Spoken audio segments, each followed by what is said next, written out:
Here we have a trig integral. It is tangent to the fifth power 2x times secant squared 2x. Now trig integrals are really useful for one thing, and that is recognizing when you have something and its derivative. That is a key indicator of U-sub, and U-subs are very popular in trig integrals. So what we have here is tangents, and we also have secant squared. Now if we let u equal tangent 2x, then what we can do is we can differentiate that to get du, in which case this is the derivative of the inside times the derivative of the outside, which would be 2 times secant squared 2x dx.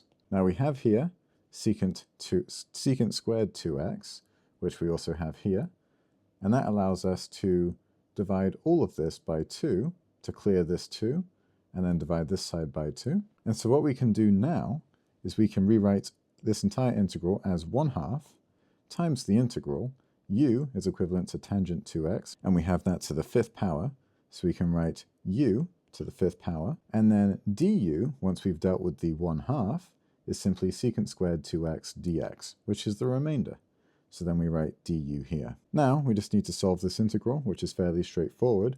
We just rewrite the 1/2, and then we multiply by u to the sixth power over 6, and because this is an indefinite integral with no bounds, we have to add a constant at the end. The last step now is just to replug in this u into the final equation, and what we'll get is 1/2 times tangent 2x to the sixth power over 6 plus c. And then of course distributing this 1/2, we're left with tangent to the sixth power 2x over 12 plus c. And that is the solution to this integral. If you have any questions or any other calculus problems you'd like me to work on, leave them in the comments below. Otherwise, I hope that you found this helpful.